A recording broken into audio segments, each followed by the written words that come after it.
है ना, और आरएनए के बारे में पढ़ा। फिर हमने अगला जो टॉपिक लिया वो क्या था कि डीएनए और प्रोटीन का इंटरेक्शन कैसे होता है।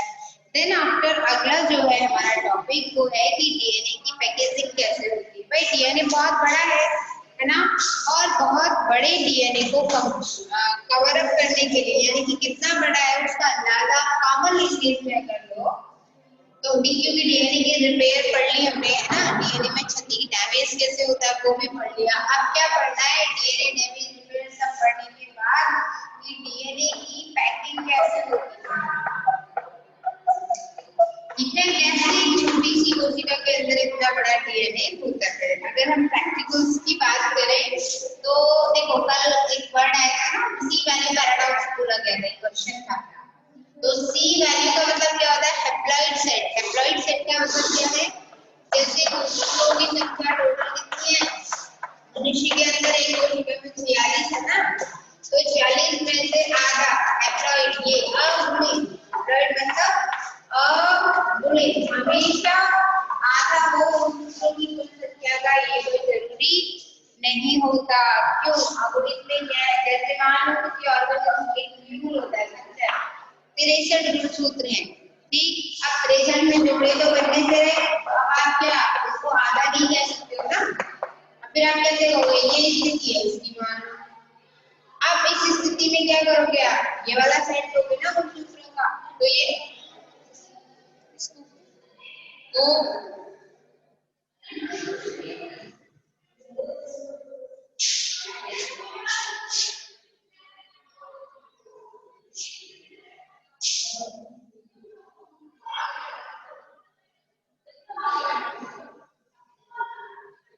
तो ये अगुणित गुणसूत्र यानी कि कुल गुणसूत्रों की संख्या का आधा हमें नहीं करना है, ठीक है।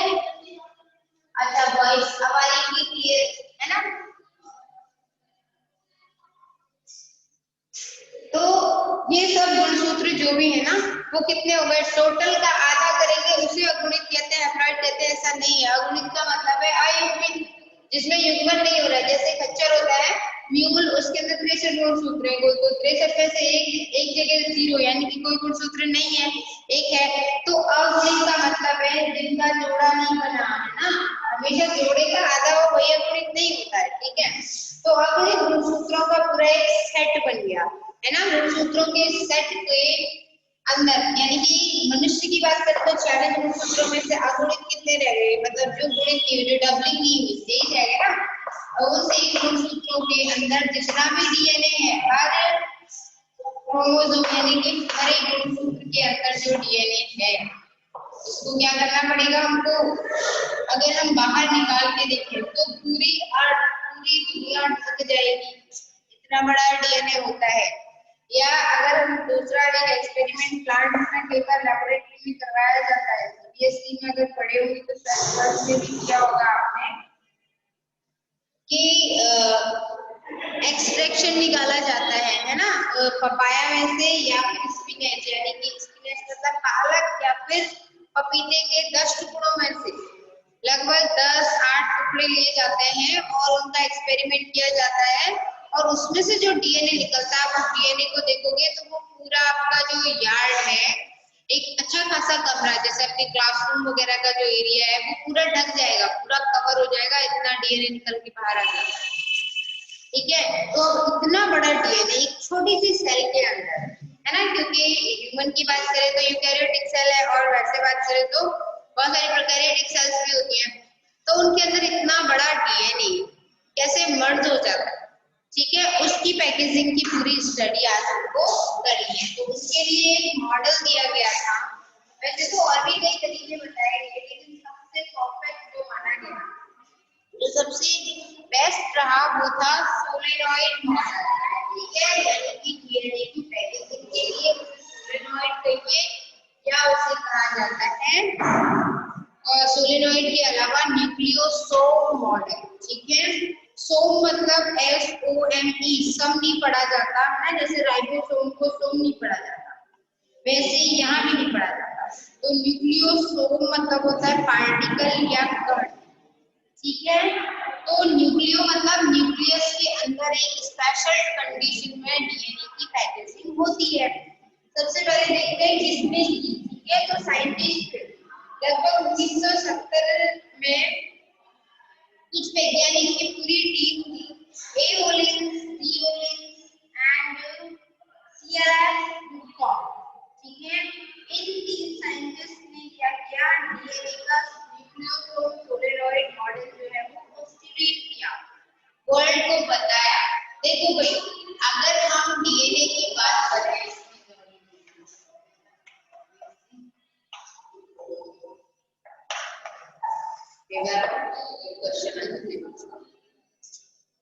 तो वॉइस बंद ही हो रहा है, एक मिनट में मैं क्लियर करता हूँ। वो आवाज नहीं आ रही मेरे बंदे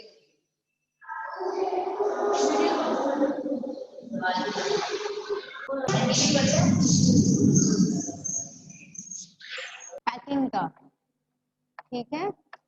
पैकिंग कैसे होती है, यानी इतना बड़ा डीएनए एक सेल के अंदर और सेल के भी अंदर फिर न्यूक्लियस के अंदर मर्ज होता कैसे है, ठीक है। सबसे पहले हमें पता है कि जब हम सेल डिवीजन की बात करें तो जब कोशिका का विभाजन होता है तो कोशिका में एक पूरा चक्र चलता है, ठीक है। अब कोशिका चक्र की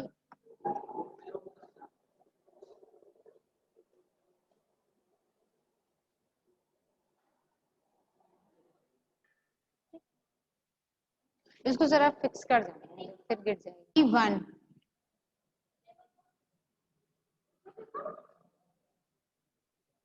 G1 गैप नंबर 1, S हो गया सिंथेसिस फेज, दूसरा हो गया G2 फेज गैप नंबर 2 और next one is M phase, ठीक है। इसे बोलते हैं गुणित अवस्था, है ना, जिसमें प्रोफेज, मेटाफेज, एनाफेज और टेलोफेज चलेंगी, ठीक है।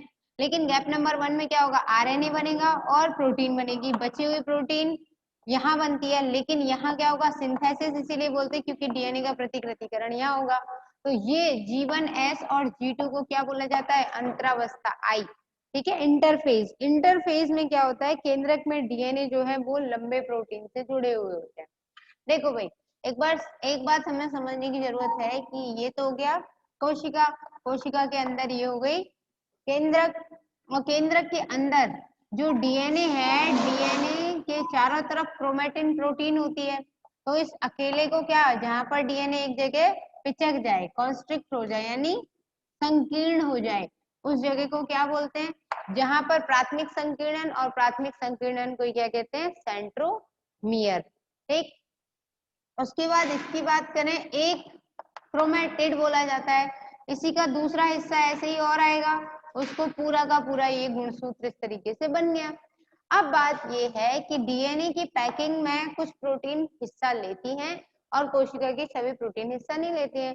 तो जो प्रोटीन डीएनए की पैकेजिंग में हिस्सा लेती है उसे कहते हैं हिस्टोन, क्योंकि हिस्टोन के बारे में पूछा जाता है, ठीक है। हिस्टोन जो डीएनए की पैकेजिंग में भाग लेगी, नॉन हिस्टोन जो डीएनए को पैकिंग में भाग नहीं लेगी, ठीक है।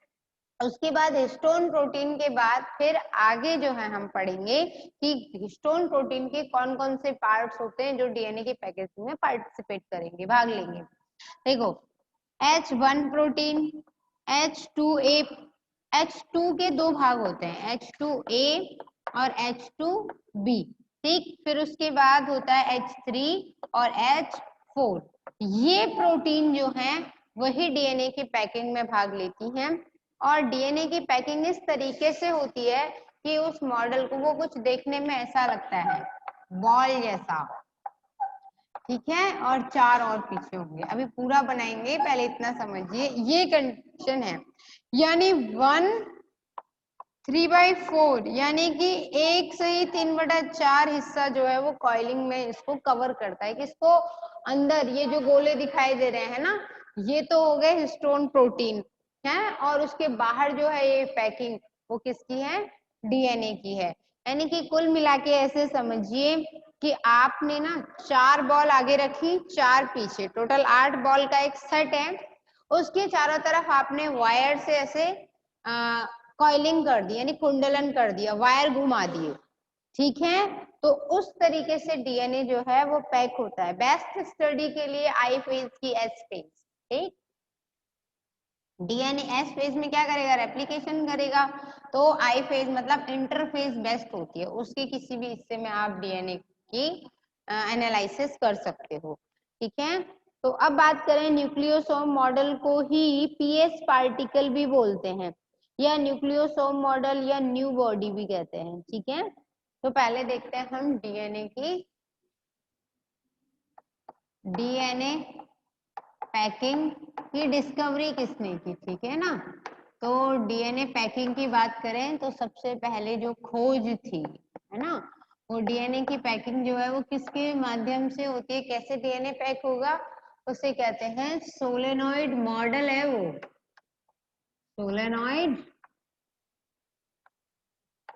मॉडल। इस मॉडल के हिसाब से हम समझते हैं सोलेनॉइड मॉडल का है, या डीएनए का जो वो गोला बन गया है ना, एक पैकिंग बन गई, एक पैकेट जैसा बन गया, उस पैकेट को हम बोलते हैं nucleosome.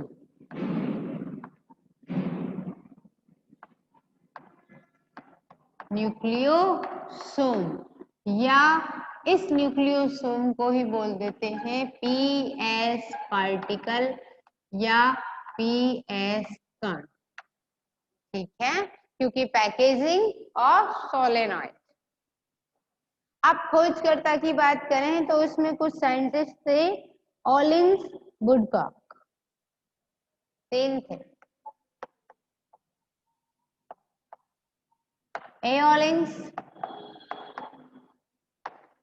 D Ollins and Woodcock, CLF Woodcock.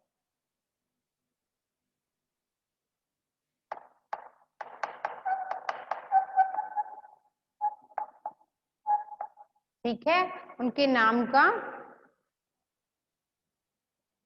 अब उसके बाद ये साइंटिस्ट थे, इन्होंने डिस्कवरी की, तो उसके बाद देखो पहले दिखता कैसा है ये वो समझो आप लोग। ठीक है, ये गुणसूत्र हो गया। ठीक है, जहां डीएनए पहली बार संकीर्णित होता है, पिचक जाता है, उसे कहते हैं प्राथमिक संकीर्णन। प्राथमिक संकीर्णन के ऊपर एक बटन जैसी संरचना, एक डिस्क लाइक स्ट्रक्चर होती है, और उस डिस्क लाइक स्ट्रक्चर को हम क्या बोलते हैं, काइनेटोकोर। ठीक है, एक अकेला हिस्सा है ये वाला, तो इसे बोलेंगे क्रोमेटिड। दोनों जुड़ गए, दो क्रोमेटिड तो क्रोमोसोम, या क्रोमोसोम को क्या कहते हैं, गुणसूत्र। ठीक है, अब यहां से इस डीएनए को थोड़ा बाहर निकाल के हम देखते हैं ये डीएनए कैसे रहा होगा। इस डीएनए की कंडीशन ऐसे होती है, ऐसे पैकिंग में रहा होगा, इसको खींच दिया हमने, बाहर निकाल दिया। ठीक है, और ये जो है ये क्या है,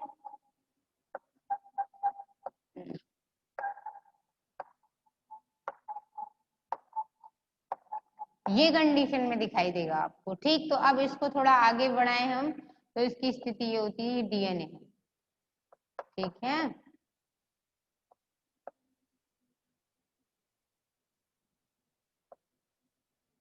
ये डीएनए है।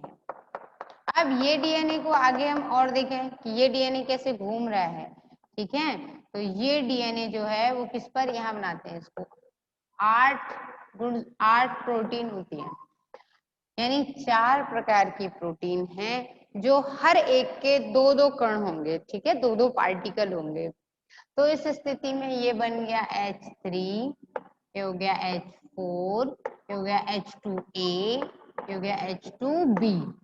ठीक, इसके पीछे भी ऐसे ही 4 और होंगे, तो टोटल 8 हो गए ना, 1 2 3 4 5 6 और 7 8, पीछे भी हो गए। अब इन चारों के तरफ, या ये वाला डीएनए निकाल लो यहाँ से, क्या फर्क पड़ता है। ठीक है, और उसके बाद अब क्या होगा, डीएनए इसके चारों तरफ घूम जाएगा, कुंडलन बनाएगा। ठीक है, यानी इसकी स्थिति हम इधर से अगर देखें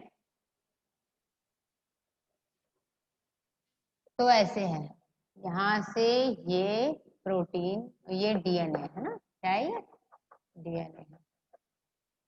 ये डीएनए यहाँ से घूम गया और फिर ये यहाँ से ऐसे निकल गया आगे जाकर।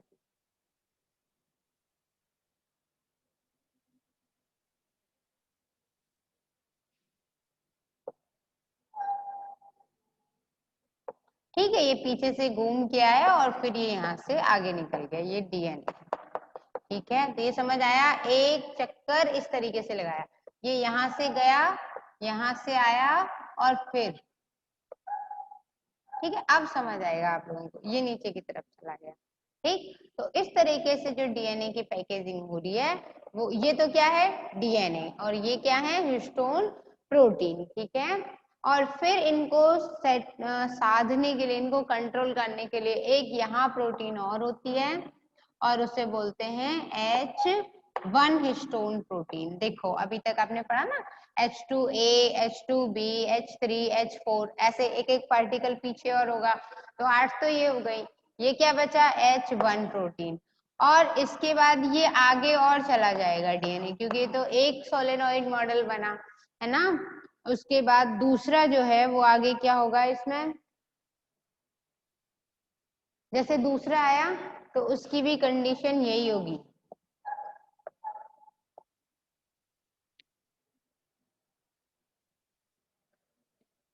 ये यहाँ से आया और यहाँ से आने के बाद या इसको आगे कहीं और बना दे वो पहले ही, है ना। तो अब ये तो इधर आया, अब ये क्या होगा, ये यहाँ से घूम करके इधर आया, तो अगला वाला ये इधर बनाना पड़ेगा अपन को। ठीक है, थोड़ा स्पेस कम रहा ना अपना, तो इधर बनाते हैं, तो जिससे समझ आए, क्योंकि हमने ऊपर वाले से स्टार्ट कर दिया। इसमें भी क्या रहा होगा, ये डीएनए, ये एक न्यूक्लियोसोम, ये फिर दूसरा न्यूक्लियोसोम, ये फिर तीसरा न्यूक्लियोसोम। तो इस तरीके से हमने क्या किया, ब्रॉड बना दिया, इसका मतलब इसको बड़ा करके दिखा दिया हमने। ये हो गई H1 हिस्टोन प्रोटीन। ठीक है, और उसके बाद आगे बात करें हम, तो इसकी कंडीशन ये होगी, ये इधर से ऐसे घूमेगा आगे, यानी कि यहाँ पर 4 और बनाएंगे अभी हम। ठीक है ना, 4 और 4 कितने हो गए, 8, है ना, 2 ये और 2 इसके पीछे। ठीक है, और फिर नीचे, यानी कि ये हो गया H2A, ये हो गया H2B, ये हो गया H3 और ये हो गया H4। ठीक है, सेम कंडीशन इनकी भी होगी। तो ये जो है इस बार उसमें यहाँ से आया ना, इधर घूमा, तो अब इस बार ये इधर से घूमेगा ऐसे। ठीक है, और घूमने के बाद ये फिर यहाँ से आया और इधर चला गया पीछे। ठीक, और पीछे जाने के बाद अब ये यहाँ से निकलेगा और इसमें H1 यहाँ है। ठीक है, ये H1 है। ठीक है जी, तो ये इस तरीके से बॉल्स बनी ना ये पूरी की पूरी, और ये ऐसे डीएनए मर्ज हो गया कहाँ, क्रोमोसोम के अंदर। तो इसे बोलते हैं हम सोलेनॉइड मॉडल, क्योंकि इसकी कंडीशन कैसी हो गई है, सोलेनॉइड जैसी हो गई है। ठीक, अब इसके बाद आगे आप इसका स्क्रीनशॉट ले लीजिए और एक बार प्रैक्टिस करके देखिएगा, क्योंकि ये कई बार आ जाता है बनाने के लिए पूरा ब्रीफ स्केल में। ठीक है, तो एक बात और, 2 डीएनए, 2 न्यूक्लियोसाइड, एक न्यूक्लियोसोम तो ये हो गया। ठीक है, दूसरा न्यूक्लियोसोम ये हो गया। देखो H1 भले ही थोड़ा दूर है, ठीक है, आपने एनसीईआरटी में अगर देखा हो कभी 11th 12th में, तो वहां ऐसे बना हुआ आता है, उसकी कंडीशन ऐसे बनी हुई दिखाते हैं ये। ठीक है, उसमें ये सब चीजें ब्रीफली नहीं होती, H2 नाम लिखे भी रहेंगे तो प्रॉपर नहीं होगा।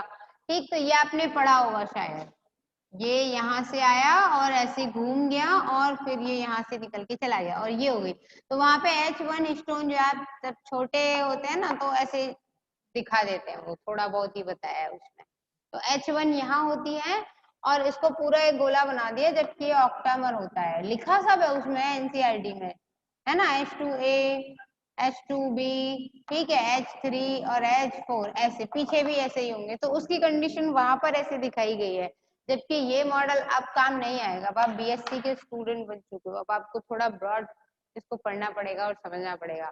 ठीक है, क्योंकि 2 न्यूक्लियोसोम जिसमें H2A, H2B, H3 and H4 करके क्या है, पूरे के पूरे प्रोटीन हैं, और ये हिस्टोन प्रोटीन, H मतलब हिस्टोन प्रोटीन। और इनके बाद इनको कंट्रोल कर, इसके बाद बाहर होती है H1 प्रोटीन। तो इस पूरे कॉम्बो को, ये पूरा कॉम्प्लेक्स बनी है ना, यानी 8 प्रोटीन, ये डीएनए उसके चारों तरफ, और उसके बाद ये, क्योंकि सॉरी ये यहाँ से आता हुआ दिखना चाहिए इसके साथ मर्ज, ये ठीक है, उसके बाद ये पीछे से आया और फिर ये पीछे जाकर के यहाँ से निकला है। ठीक, तो अब इसको बोलते हैं क्या, न्यूक्लियोसोम। तो एक न्यूक्लियोसोम और दूसरे न्यूक्लियोसोम के बीच में जो एरिया बचा, ये जो डीएनए ये क्या कर रहा है, इन दोनों को कनेक्ट कर रहा है, लिंक कर रहा है, तो इसे बोलते हैं लिंकर डीएनए। क्या बोल देते हैं इसे, लिंकर डीएनए। ठीक है, समझ में आ रहा है? किसी भी तरीके का कोई डाउट हो तो आप पूछ सकते हैं। ठीक है, अब क्लियर हो गया है। ठीक है, किसी भी कोई प्रॉब्लम हो आवाज में या कोई भी तो आप बता सकते हैं। ठीक है, तो ये क्या हो गया, डीएनए का पूरा मॉडल बन गया। ठीक है, डीएनए इस तरीके से क्या होता है, पैक होता है। अगर आपने ये यहाँ से फिर भले ही मिटा दो क्योंकि अभी ये एक्स्ट्रा अलग से लग रहा है। ठीक है, पूरा डीएनए इसमें ऐसे मर्ज होता है क्योंकि हमने सोचा था पहले इधर से बनाए फिर स्पेस था ना, तो ये यहाँ से इसी तरीके से आ रहा है। ठीक, क्योंकि इसके अंदर यही कंडीशन है। कहते हैं ना डीएनए में मतलब क्रोमोसोम के अंदर बीड्स, बीड्स मतलब क्या हुआ, रिजॉइन। ओके, अच्छा आप लोग रिजॉइन कर लीजिए।